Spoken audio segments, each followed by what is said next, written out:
श्री राम जय जय राम। आज के कथा में रवा लोग दर्शक सबके स्वागत बा। काल के कथा में सुनावल गए रहे कि 4 प्रकार के भक्त लोग भगवान के नाम के भजन करेला। चतुर्विद्या भजन्ते माम जनो सुकृतुर्जनो।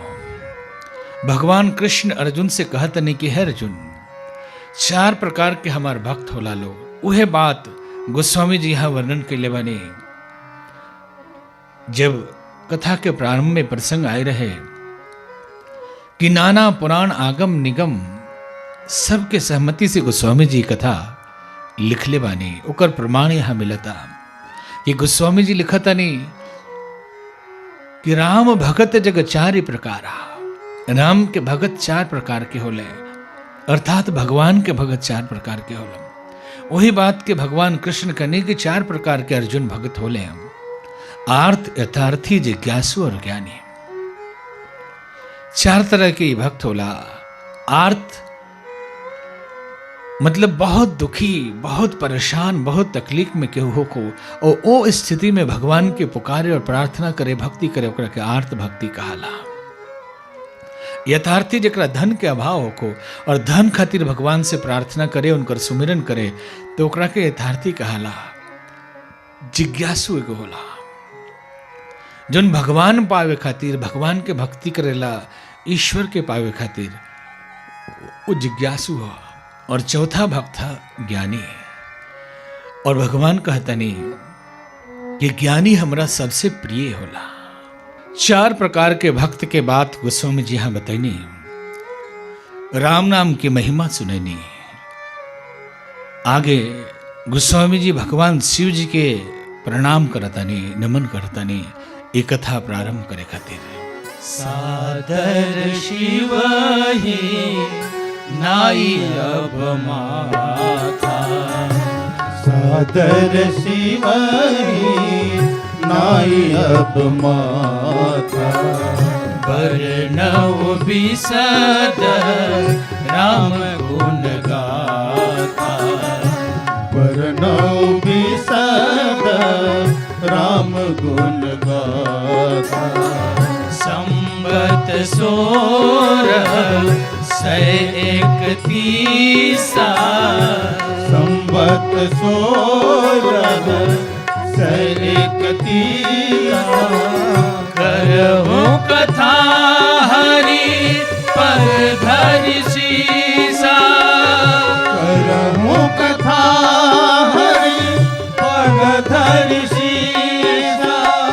करहु कथा हरि पर धरि सीसा। सादर शिव ही नाई अब माथा, वर्णो विशद राम गुण गाथा। आदर पूर्वक गोस्वामी जी शंकर भगवान के प्रणाम करता नहीं, माथा न ओलता नहीं और कहता नहीं कि अभी राम जी के विशद गुण गाथा हम सुना रहल बानी। शिव जी के वंदना गोस्वामी जी कहनी तो कथा आगे बढ़ो। इससे पहले एक बार हमनियों शिव जी के नाम के कीर्तन करी, उनकर गुणगान करी। शिव भोले भंडारी लाज राखी हमारी। शिव भोले भंडारी लाज राखी हमारी। राखी हमारी लाज राखी हमारी। राखी हमारी लाज राखी हमारी। हितकारी लाज राखी हमारी। शिव भोले हितकारी लाज राखी हमारी।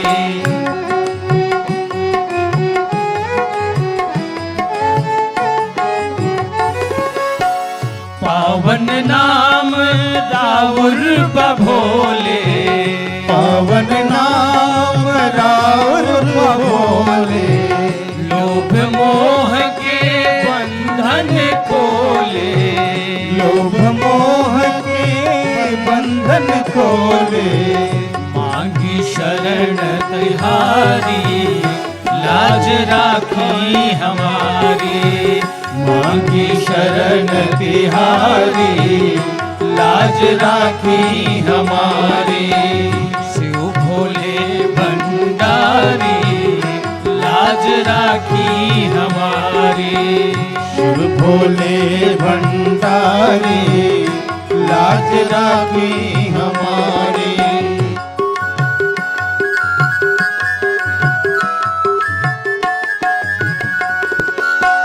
राह हमारी काटत भरल बा, राह हमारी कांटों भरल बा। पाप के गठरी सिर पे धरल बा। पाप के गठरी सिर पर धरल बा। चलत लगे अब भारी, लाज राखी हमारी। चलत लगे अब भारी, लाज राखी हमारी। शिव भोले भंडारी, लाज राखी हमारी। शिव भोले भंडारी, लाज राखी हमारी।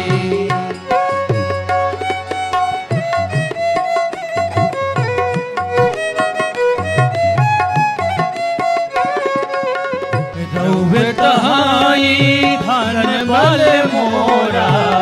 रउवे तहाई धन बल मोरा। रउवे स्वामी हम सेवक तोरा। रउवे स्वामी हम सेवक तोरा।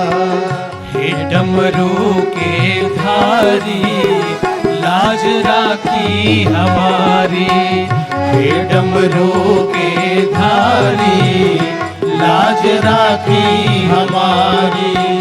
शिव भोले भंडारी, लाज राखी हमारी। शिव भोले भंडारी, लाज राखी हमारी।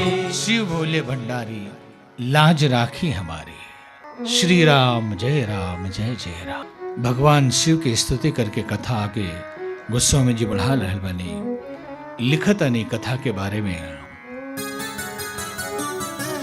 नौमी भौम बार मधुमासा।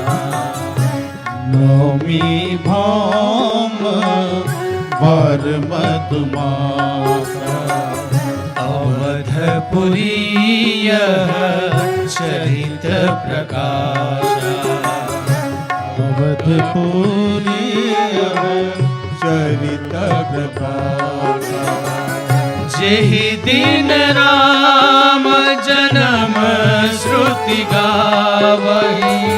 जेहि दिन राम जन्म श्रुति गावही। तीरथ सकल तहाँ चलिया वही। तीरथ सकल कहाँ चलिया। नवमी भौम बार मधुमासा। नवमी तिथि चैत्र मास मंगलवार।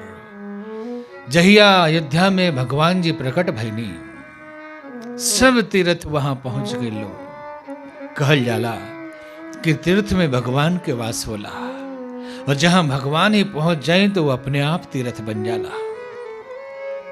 भगवान के हृदय में धारण करके गोस्वामी जी जो दो पवित्र ऋषि लोग के बतकही वार्तालाप सुना रहल बनी प्रयाग संगम के तट पर। भरद्वाज मुनि बसहि प्रयाग। भरद्वाज मुनि बसहि प्रयाग। तिनहि राम पद अति अनुराग। तिनहि राम पद अति अनुराग। तापस समदम दया निधाना। तापस समदम दया निधाना। परमारथ पथ परम सुजाना। परम तीरथ पथ परम सुजाना। माघ मकर गत रवि जब होई, माघ मकर गत रवि जब होई।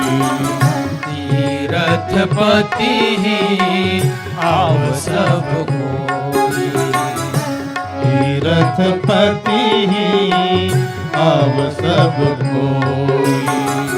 देव तनुज की नर नर श्रेणी, देव तनुज की नर नर श्रेणी। सादर माजहि सकल त्रिवेणी, सादर माजहि सकल त्रिवेणी।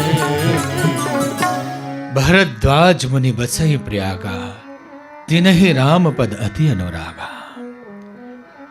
भरद्वाज मुनि परम तपस्वी वाणी, परम ज्ञानी वाणी। राम जी के प्रति उनका मन में बहुत अनुराग बा, बहुत बड़ा भक्ति बा।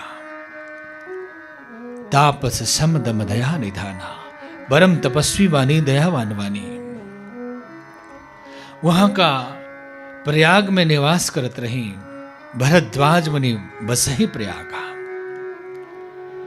प्रयाग में माघ के मेले में माघ मकर गत जब रवि होई, तीरथ पति ही आव सब कोई। एगो तो मेला लागेला 12 बरिस में, जकरा के कुंभ के मेला कहाला।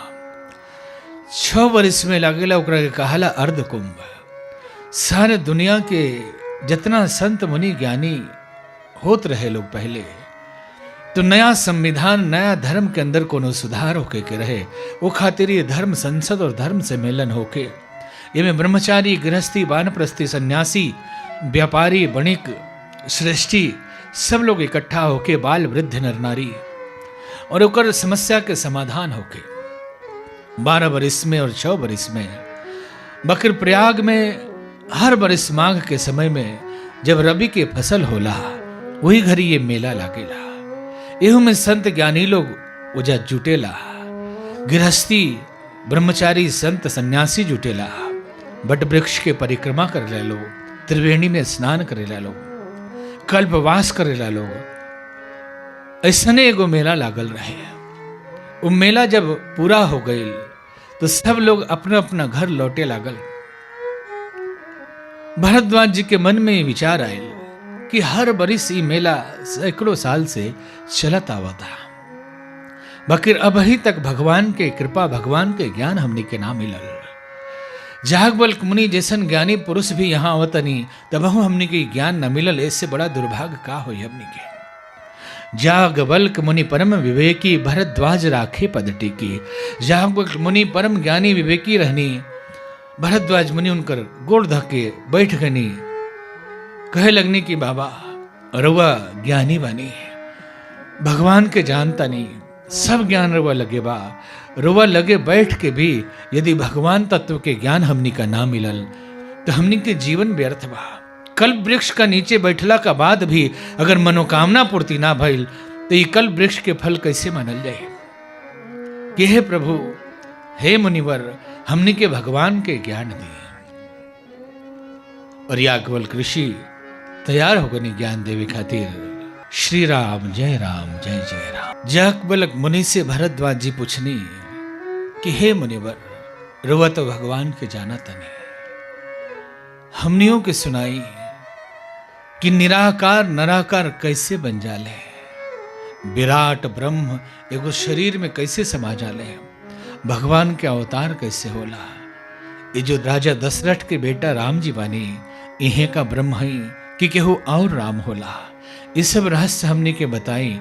जब यह का राम जी है, यह का भगवान है, अवतार है, तो यहाँ के अवतरण के लीला बताई, बाल्य काल के सब लीला सुनाई, गुरुकुल के पढ़ाई बताई, कैसे राम जी के वनवास भइल, कैसे सीता जी के हरण भइल और कैसे रावण के मरण भइल, इहो कथा हमने के सुनाई। और कैसे भगवान अपना स्वधाम गईनी, ये सब लीला हमने के सुनाई। धर्मशास्त्र में लिखल बा कि जे जिज्ञासु ना हो के ओकरा के कथा ना सुनावे के चाहिए, संसार के बात तो ओकरा से बतिया ले के चाहिए, बकिर भगवान के ज्यादा चर्चा साधारण लोग से ना करे के चाहिए, ना तो पागले बूझी लो। एक बार एगो गांव में एगो महात्मा पहुंचनी सन्यासी जी। गांव के लोग ढेर बुद्धिमान रहे, पढ़ल लिखल लोग रहे, ज्यादा समझदार रहे लोग। बाबा गईनी गांव के मठिया पर मंदिर पर ठहरा दिया। अगला दिन भइल के बाबा 2-3 दिन ठहरे भी हाँ, तो बाबा से प्रवचन सुनल जाओ। एगो मंच बनावल गल, एगो स्टेज तैयार भइल, फूल माला कीन के आयल, बाबा के जय जयकार कल गई, गांव भर के लोग बैठ गए कथा सुने। तो बाबा कहनी कि का सुने के मन बा, लोग पूछी तो हम बताए। तो कहलक लोग भगवान के बारे में कुछ सुनाई। तो बाबा पूछनी कि इनमें से कितना आदमी भगवान के जानता। तो सब लोग हाथ उठा दिलक कि हम नहीं जानता नहीं। तो बाबा कहले कि भाई जब जानते बड़ा लोग तो हम का सुनाई, अब रहे तो हमार काम कोनो नहीं किया। बाबा कुटिया में चल गई नहीं। लोग सोचे लागल कि ओह फूलो माला के पैसा बर्बाद हो गई, बिहान इनका के ना छोड़ाई। दूसरा दिन फिर बाबा के बोले, लोग फिर बैठले, फिर पूछ लेंगे का सुने के बाद, तो भगवान के बारे में बताएं कुछ। तो पूछनी बाबा कि इनमें से कितना आदमी भगवान के जानता। सब लोग कहलक ना हम नहीं जानत कुछ, सब लोग मूर्ख बैठल बा। तो बाबा कहनी कि मूर्ख लोग के का सुनाई, बुझबे ना करी लोग कुछ। बाबा फिर चल गए, लोग फिर परेशान भइल। कहलक लोग अब एक दिन इनका और रहे के बा, अब ना छुड़ाई। अगला दिन फिर तैयारी भइल, कुछ पैसा वैसा खर्च भइल, बाबा के बैठावल गई, मंच पर फूल माला पहनावल गई, कहाइल कि बाबा सुनाई भगवान के बारे में। तो बाबा कहनी कि इनमें से कितना आदमी भगवान के जानता। तो आधा कलक लोग नहीं सन जानत, आधा लोग कलक हम नहीं जानता नहीं सन। तो बाबा कहने तनी है लोग के बता दो, जे जानता वो लोग है लोग के बता दो, जे नहीं जानत हमार का जरूरत बा। तो बाबा जी जानत रहनी कि इनमें से एको को जिज्ञासु नहीं खेलो, ये खाली यही खातिर पूछता लोग कि देखी बाबा का बोलत ने। ढेर आदमी ऐसे ही बोलत रहेला। कथा आगे चलत रही। आज की कथा यही जब विराम लेता। आई हमरा साथे कुछ देर भगवान नाम के कीर्तन करी। आज की कथा यही जब विराम ली, बिहान फिर से आगे की कथा आगे बढ़ावल जाए। मधुर मधुर नाम सीताराम सीताराम, मधुर मधुर नाम सीताराम सीताराम, सीताराम सीताराम सीताराम जय सीताराम। मधुर मधुर नाम सीताराम सीताराम, सीताराम सीताराम सीताराम सीताराम,